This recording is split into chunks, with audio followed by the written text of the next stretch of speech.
McGillicuddy and Murder's Pawn Shop, Season 5, Episode 10. A Kidnapping commences. October 30th, 1921, continued. I clutched Scotland's hand. We stood in the twilight outside of the houseboat, and I don't know if I have ever felt so ill or so scared. You mean, I said, you think Wrath is becoming a Whiskelet? Yes, Scotland said, I'm afraid so. That is, I know that he's dying. I am sure of it. It's why his blood glows, because corpse blood glows in magic unusuals. And that talon growing on his finger. And that he keeps saying death to all mice. As he dies, I think he's turning into one of them. But, I said, I don't think he made a deal with them. I don't think he agreed to become one. I think maybe he did and then forgot, Scotland said. I think he repressed everything to do with his time there. But now, he is turning into one. No, I said. I clutched her hand so hard I'm sure I was cutting off the circulation. Wrath had been through so many metamorphoses since I'd known him. Mad, evil, kind, confused, murdering, refusing to become a night enthusiast. In his short time outside of the train car, he had begun to heal. If he had made a deal with the Whiskelets, the man he was now would take it back. My friend didn't want to become one of them. I wasn't going to let Wrath spend his eternity croaking behind a bird beak, living in that diseased cave, promoting death. Scotland, we have to heal him, I said. He's dying, but he's not dead. We can't let him die. Maud, I don't know what to do. I've never reversed death before. He is infected by death itself, and it's spreading. I'm not sure how we could stop something like this. Well, we'll find a way, I said. We must. We stood in silence in the damp grass for a moment. Crickets chirped. We can't tell him, Scotland said. He shouldn't know. I agree, I said. I'll go back in with him now, if you want to tell Noble, Scotland said. All right. Scotland went back in. I paced under the shadows of the dark trees, feeling everything. Noble was coming out to meet with me. My heart fluttered. He appeared a moment later, shutting the houseboat door gently behind him. He stepped up to me. Hi, I said. He smiled. Scotland said you'd tell me what was happening. We wandered. It was dark in the forest around the houseboat, too dark to see, so we skirted the riverbank and walked up and down. There was a heavy, fragrant smell in the air, like purple flowers, and the grass whispered under our feet. I told Noble everything. He was silent for over a minute. We have to bring the cadaver back to life, he said. The thing inside of him. We need a resurrection. It's only a fraction of his personhood. It shouldn't be as difficult as bringing an entire human being back to life. Do you know anyone who can do that? I said. Bring someone back to life. Noble shook his head. No, it would be quite the power, wouldn't it? There was a silence. Then, how are you feeling? Noble said. About everything. I miss everyone, I said, and I'm so worried about Wrath. Oh, I know, but I mean, Noble said, I meant, you know, our last conversation. I haven't been able to stop thinking about it, Maud. I was turned into a night enthusiast so soon after. Oh, I said. I felt bashful. Are you feeling better about yourself? He said. More like you belong.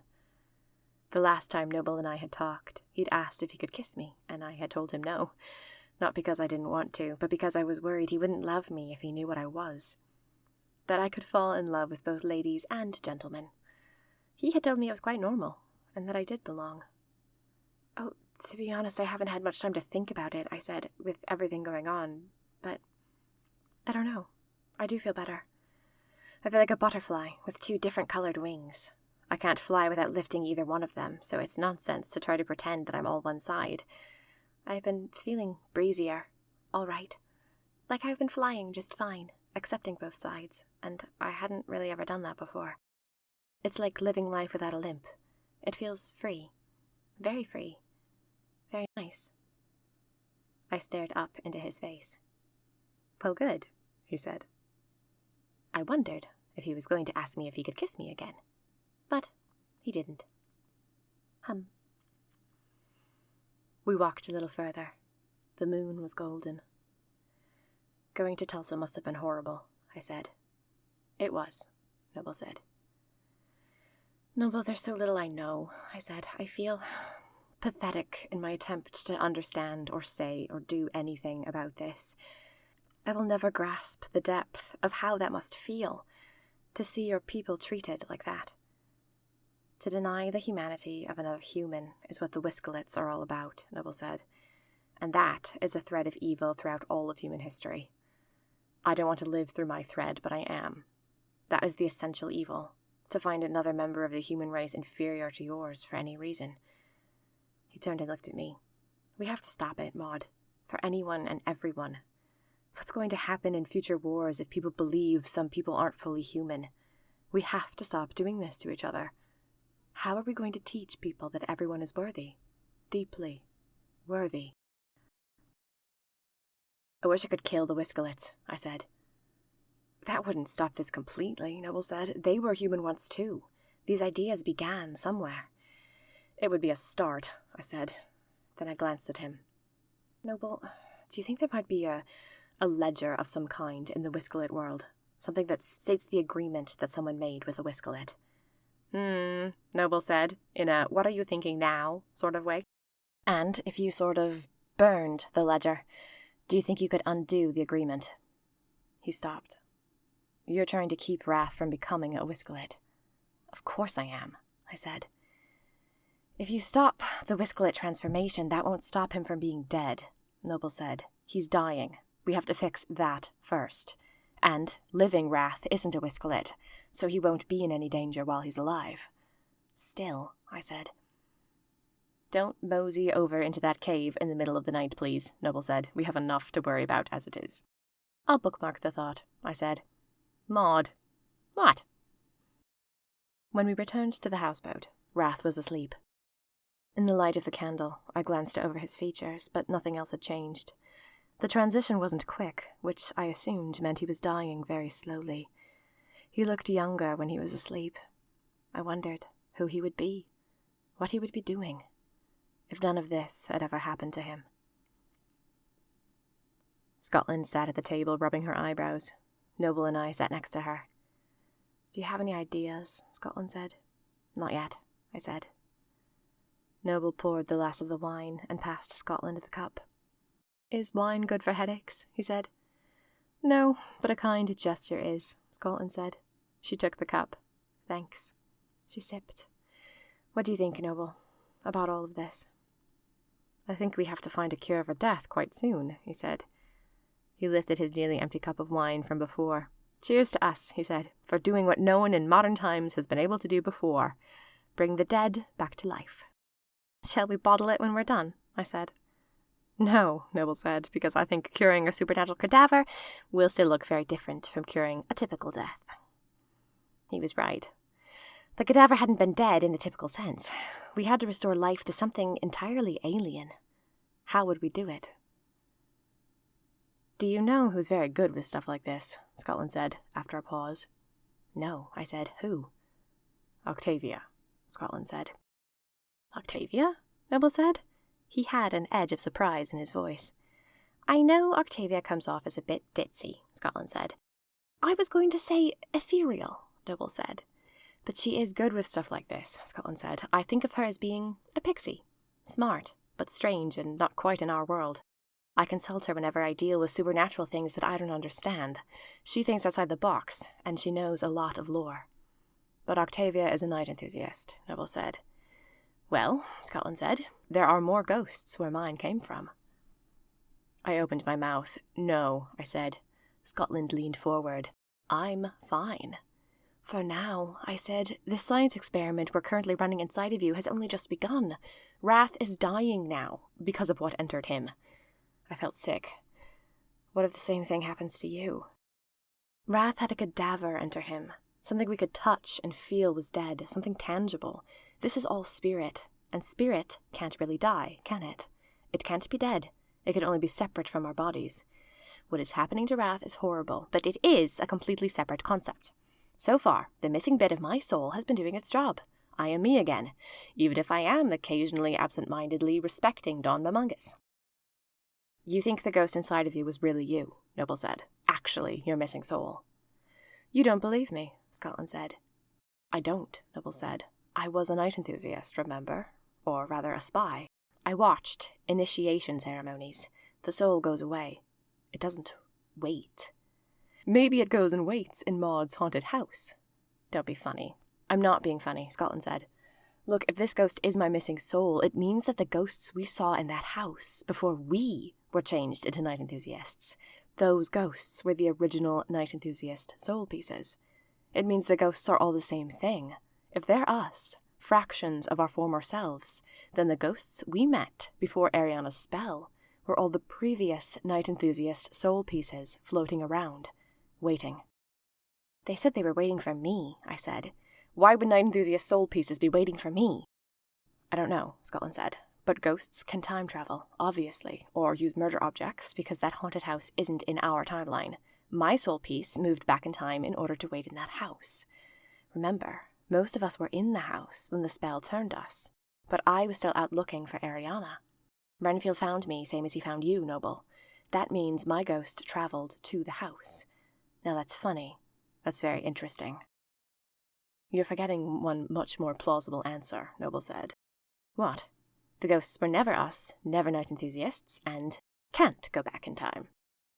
There are about 200 ghosts in that house, Scotland said. That's not an ordinary haunting. That's a congregation. Say what you want about who they are or where they come from. Those ghosts travelled there. They weren't all 200 of them murdered in the same spot, I'm sure of it.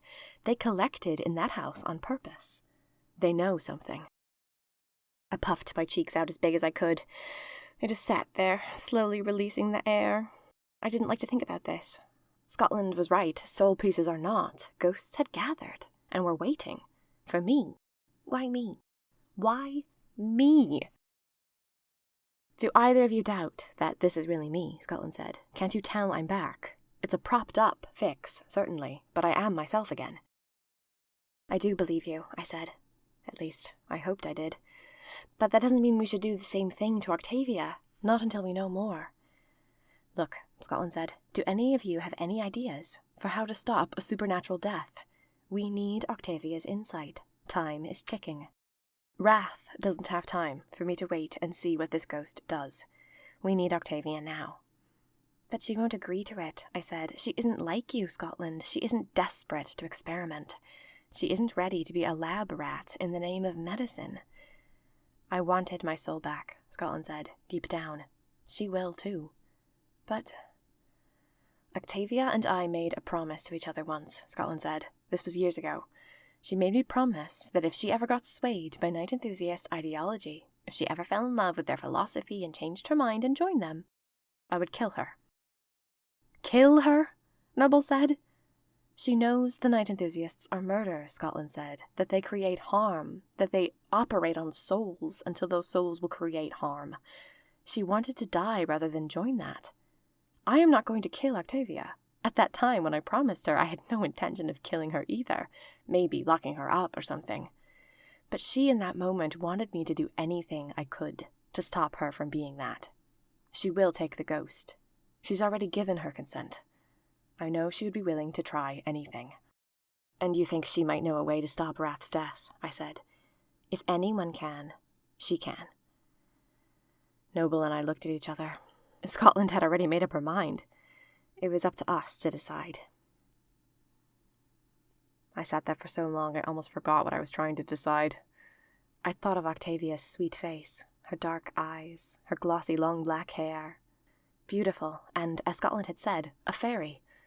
As Noble had said, ethereal, sort of wafting from room to room.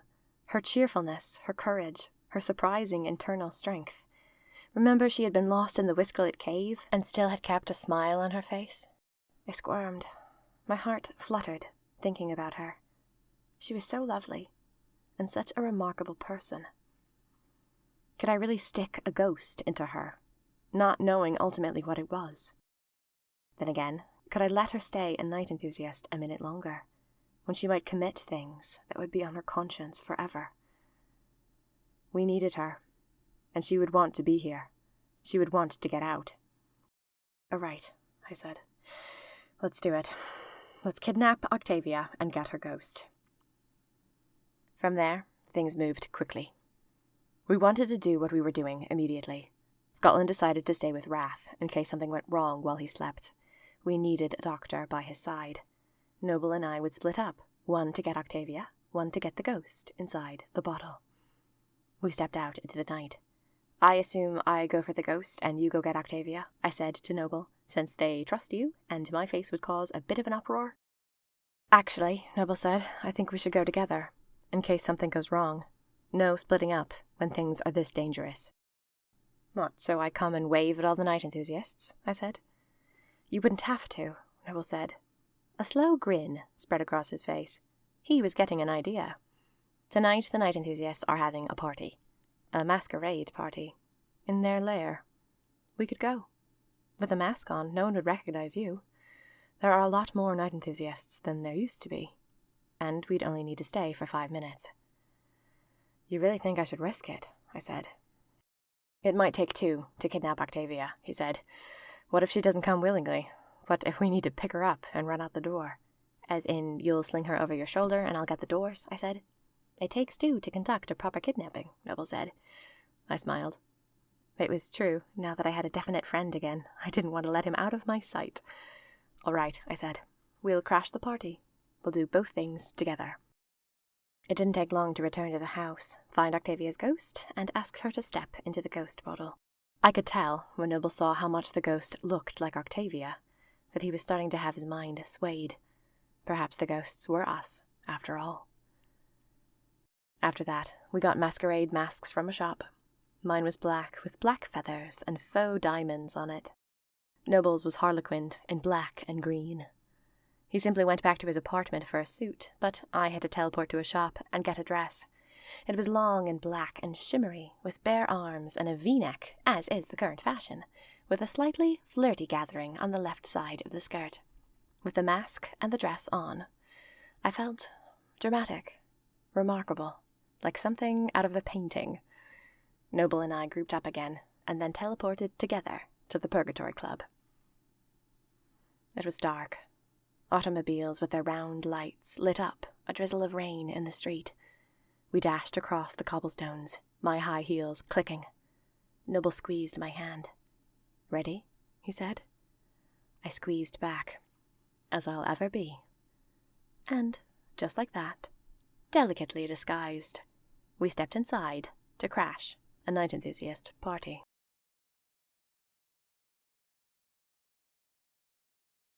We hope you've enjoyed Season 5, Episode 10, A Kidnapping Commences, of McGillicuddy and Murder's Pawn Shop. McGillicuddy and Murder's Pawn Shop is written and performed by Minerva Sweeney Wren, all rights reserved. Thank you for continuing all this way with Maud's adventures.